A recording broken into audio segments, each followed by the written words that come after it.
Hello, everybody. Welcome back to Sensitive Artist Sunday on this Easter Sunday, also 420, and the beginning of the Stanley Cup playoffs. So, blessings unto all of you for all of your activities, and as always, go Knights. I also know, obviously, that Easter has a lot of pagan stuff kind of rolled into it. So, whatever you're celebrating today, I hope you have a wonderful morning, a wonderful day, whatever you're planning on doing.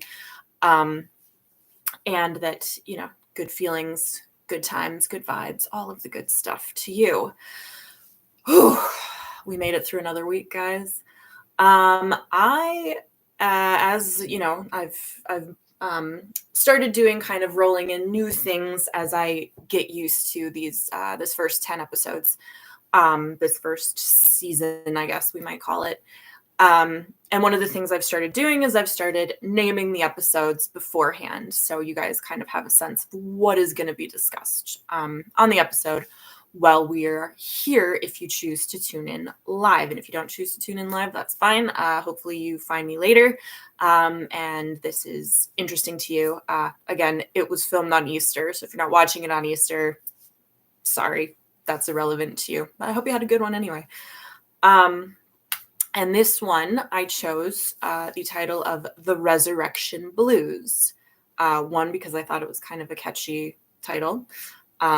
Certainly, if anyone wants to make a song out of it, they should. It feels like it would be pretty jazzy. I don't know how uplifting it would be. Although, I mean, it should be uplifting. But, could also be kind of a downer. So I liked the way it sounded, but also, today being Easter, and a day of ascension, if that is what you believe, it made sense. And of course, I'm going to be talking about it in relation to the creative process, this idea of rebirth. And even if you're not religious, Catholic, etc., it's springtime, and spring is a time of, renewal and new growth and, kind of stretching our limbs after a fallow season. So it all is relevant, no matter who you are. I think the thing about renewal and resurrection when it comes to being a creative is there is no season for it. It's very, very up to what you're going through in your current time of life. I think when you've been in maybe a fallow period, either because you haven't been creating or maybe you've been, something I've gone through in the past is I've been creating and, it doesn't seem to be, it seems a lot of jogging in place. And that is, you might be being productive, you might be creating things and producing, but it can still feel like a fallow period and a period of stagnation. And when you're going through something like that, you don't have the benefit of a season, right? It's not like, oh, it's winter now because it's December, but eventually it'll be April. You kind of, you don't necessarily know how long it's going to last. And that can be very, very draining. There's no guarantee that a spring is going to come. And that is tough. I'm not going to tell you it's not tough. And just speaking, because this is a place where we can speak personally, where I'm at right now, I'm working on the fourth book of a series that I absolutely love. It's a series that is the series I wanted to write. The series I kind of always have wanted to write. And it is going to be what looks like the last book. Not by my choice, but because just it's not, for whatever reasons, it's not clicking with the audience. There's, a million and one reasons that could happen, from, something I did to just bad luck, any number of reasons. So I'm not guilting anybody. I don't want you to go buy my book just because I'm here sad about it, But that is, so I'm working on this book. I'm putting out the 4th book. It's coming out on August 19th.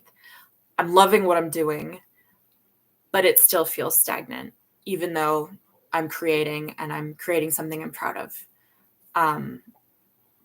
But it's because this is still kind of an ending. It is a little bit of a, falling off period. And when I get to the end of it, there's no guarantee that something I do next is going to, I know what I'm going to be working on next. I'm actually very excited about what I'm going to be working on next. And that's for a different episode, but it is something I'm thrilled about. And so, I have that, but when you end a project, there is no guarantee that there's going to be another one. And even if there is, there's no guarantee it's going to turn out any different. I certainly had, I've had one series, I finished that up. And I have, that didn't really go anywhere. It's actually weirdly kind of starting to take off now, which is kind of neat, but in a very, very small sort of way. And so I ended that, and then I went on to this series, and it's kind of doing similar. It did a little bit better than the first one, but still not where I want it to be. So, it's that question of, do I keep working on it and hoping it'll take off, or do I move on? I got some professional advice saying you probably just want to move on, even though I have ideas left. So, it's in the words of the Wise band, I believe, Supersonic, whoever wrote Closing Time.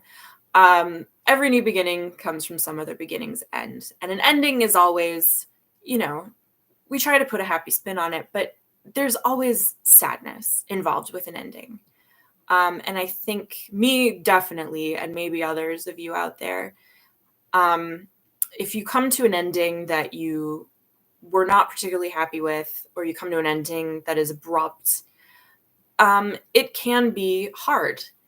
And it isn't always easy to move on in a way that's healthy. Like, for me, I know I'm like eager to jump into the next thing, because I'm like, okay, that one didn't work out, but I gotta go to the next thing, and I have to, I have this next one, I gotta move on because the next one has to work. And that is a very desperate way, obviously, to work. And for me, it, I produce, but I don't know how effectively I'm doing it. And I think the lesson I'm taking from this time around is to be a little bit more deliberate. And this is not something, I'm extremely impatient as a person. Anyone who knows me will tell you that I'm an extremely impatient person, and I want to do everything right now. And I want to, I want my books out there, and I want people reading them. And I want to get the feedback, and then I want to do more. And, that has been my way of operating. Even with this channel, it's the way of operating, which is fine. Like, this is sort of a thing that is part hello for anyone who's here, and community-based, and then part just me doing a journal. So it's not particularly meant to be a commercial, anything at all. Where was I? Right, deliberation. As I go off on a tangent, but anyway. So I think when I ended my first series, I didn't really give myself a chance to let it settle and kind of say goodbye before I entered into, I didn't give myself a chance to have a fallow period of just kind of letting everything ice over and be dormant before I went back to try to start the next thing. And I'm not going to do that this time. Like, I've already started planning the next series. I've started kind of putting words on paper.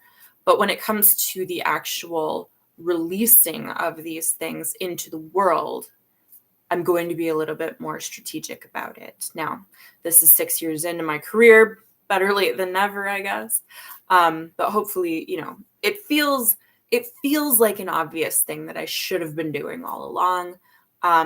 But 6 years ago, things were very different in this industry. Rapid release was not a concept I was familiar with. It was barely, it was a thing, but it was not nearly, it had a rise and now kind of a tapering off kind of within that period.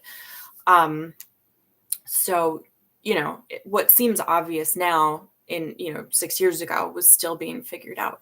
So it's also me giving myself a chance to not be quite so hard on myself. And to you all as well, if you're struggling with this sort of hindsight problem of what I should have done differently 5 years ago, or even last year, yesterday. That's part of what resurrection is. The next thing is always a chance to do it better. But the other thing about resurrection is, and particularly like when we're talking about seasons or a holiday, Easter is like, oh, that's going to be the day where Jesus rose, or spring comes, or whatever you believe, tied to that day. And, you can count on it. When it comes to the renewal of your creative spirit, it's not on anyone else's timeline or a seasonal calendar, or I'm going to start writing again in September, or I'm going to set a release date X days in the future. And, I'm going to have my book done by then. Ask me how I know that one doesn't work super well. It has to be, an organic thing if you're going through this period of kind of struggling. And I know that there are going to be people out there that are very high level producers. They can do 10,000 words a day. And that's great. If that works for you, if that works for them, that's fantastic. I've never been able to do that particularly well. I can do, best I've ever done is probably about 3,000 words a day. And even that is like, it's, Tuesday, which is my first day of the work week. Tuesday is 3,000. The next day is like 2,200. And the next day is like 800. Like, it might not be that extreme. That's sort of just me guessing, but it tapers down as I sort of, deplete the tank, as it were, during the week. So the point is there's nothing wrong with saying I need a break from anything, from writing, from social media. And it's fine to say I need a break and I will get back to it when it feels like I need to get back to it, or when I feel like I'm ready to get back to it. Again, it feel like I go on right now. I'm in a sort of like low social era, I guess we call it, period, whatever. That typically happens when I'm working through the first round of edits on a book. It's so much time and so much brain power. I don't have the time to go jump onto social media and be like, any kind of useful presence. I can like things, and I can, that's pretty much it. Maybe throw some crow facts onto my stories. And that's about as much as you're going to get from me. And then everything else I post right now is just kind of scheduled, which is why I like doing this, because I can, just kind of brain dump everything I've been thinking about this week out into the world. And if people see it, great. And if not, whatever. But it is a period of, low energy on my social media. And I know that, I'll get back to it when I feel like I can get back to it. And I'll know when that time is right. What else did I want to say here? Yeah, I think I pretty much covered all the thoughts I had about this. There's one thing I still wanted to talk about before I wrap this up. And it's kind of a, more creative, weird tangent, so bear with me, please. When I first started out writing sort of for the stage, actually, I was writing plays, one-act plays and short plays. My first sort of fascination was with the relationships of the figures of the hereafter. Particularly, the first play I wrote was about a very overworked Grim Reaper harvesting a soul of someone who just sucks. I wish I could find it. It was high school. I don't remember a lot of it, but it was fun. It was a fun little thing I did for class. And then one of the first plays, one-act plays I wrote for college, this was sophomore year of college, was a conversation between God and Gabriel at a bar. It was called A Guy Walks Into a Bar. And it was about Gabriel having delivered a message to Satan about how this deal, that it was sort of the Gabriel telling Satan that, like, we're about to start the apocalypse, and that you know, get ready because you're going to be sort of taking over the earthly realm, and we're going to be, you know, ascending the righteous. The judgment is going to start, and we're going to pull everybody up. And it was just a conversation about, it was between a woman who was playing God and a man who was playing Gabriel, just chatting in a bar about this very, you know, esoteric thing, as if it was kind of like a merger, a company merger. The idea was that they were two New York business people discussing this thing. And my goal was that at the end you would realize who they were, but it was sort of, you know, I was a sophomore. And again, that script has been lost to time. The point is, this is something that's always really interested me is, you know, we have these big concepts of God and Jesus and these religious figures, these angels. And I've always been really interested in this sort of taking it down to a microcosmic level of, you know, seeing these big concept people as and how they would interact with each other as if they were more human. Particularly, there was a script I wrote that I didn't finish called Jesus Christ Prom Queen, which was the story of the second coming of Jesus Christ, or God on earth as a teenage girl, which I did not finish, but there is I've seen the not web series, ebook series called, I think it's Jessica Christ. So it sounds like, I haven't read it, but it sounds like a similar concept. So I want to check that out because obviously it appeals to me. But the figure of Jesus, being half human as he was, interacting with these big concept, particularly God, his father, has always really interested me. And this week, as I prepared for this, and as I was, you know, kind of thinking about resurrection and thinking about the holiday, you know, I was thinking about what happened after, you know, after the crucifixion and after the harrowing of hell, which is such a cool concept. And I would love to do a story about that, you know, someday. And then the rising of Christ. The thing that I was wondering about is, after the resurrection, after he's kind of done, you know, saying, hey, I'm back, check it out. I, you know, joke's on you. I was telling the truth. You guys should feel bad. He ascends to heaven fully. And he's, you know, to, as far as we know, if you believe the scripture, to this day, that's where he is with his father up in heaven. And I was wondering what the conversation must have been like between his dad, God, and Jesus. Because it's theoretically the first time they have spoken since, you know, whatever Jesus was before he came down to earth. If he was just, you know, protoplasmic kind of spirit, it might be the first time that God has interacted with his son as a conscious half human being. um, directly. He communicated with him through angels and through kind of prophecy, but it's the first time they'd be talking face to face. And I just got to wonder, what was that conversation like? Um, was it, confused? Was there any anger on Jesus's part? Was there, I mean, he's the Son of God, but he's also a man, and, had to go through a very painful thing. And I can't imagine, you have crucifixion, dead on a cross, not fun.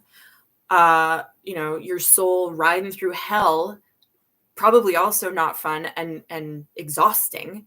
And then you're back up and you got everybody in your face, like asking you what is going on. Like, that is an intense 5 days or whatever it ends up being, 3 days, 5 days. Um,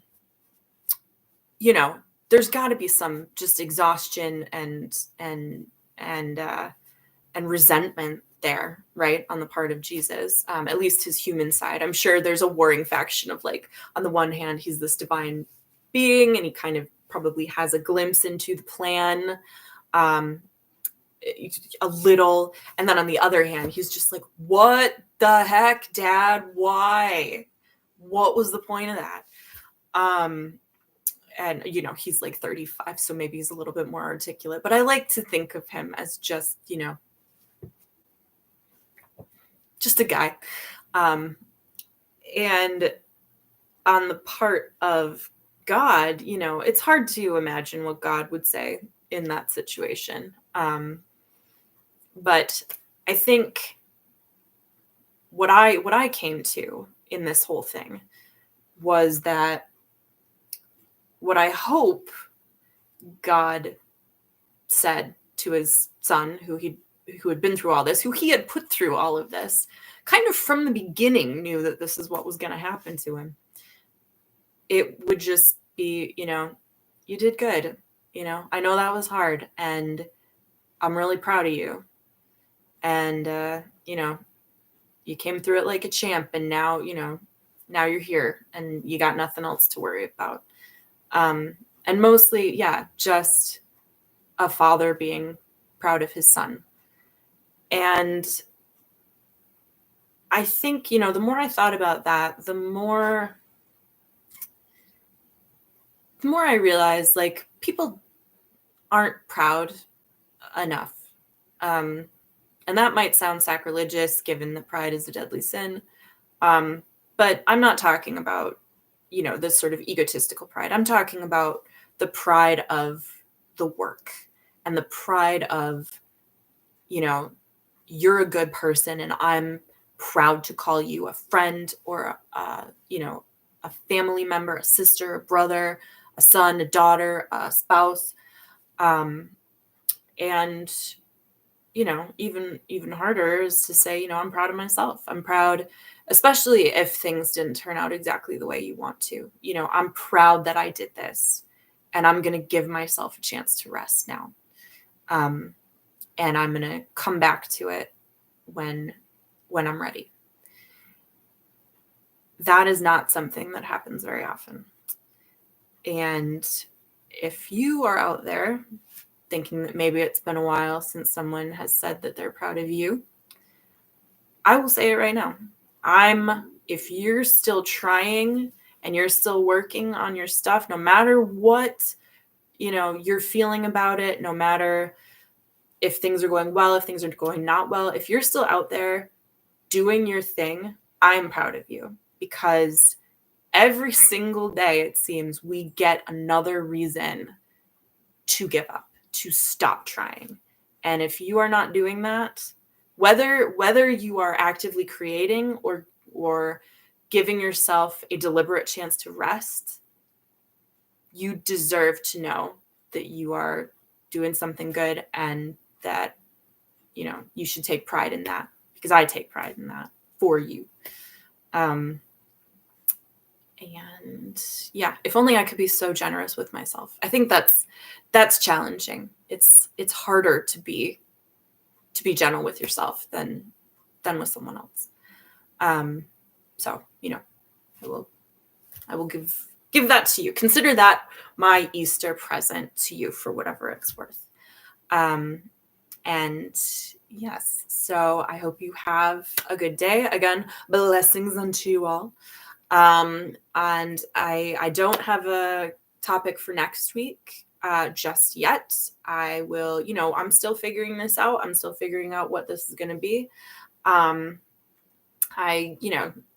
I feel like I blathered a little bit this time, but ultimately, I like it more. I like the space more. It feels more cozy, a little bit more fun.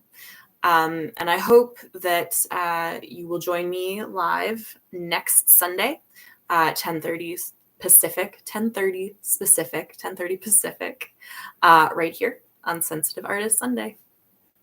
Take care, guys. See you next week.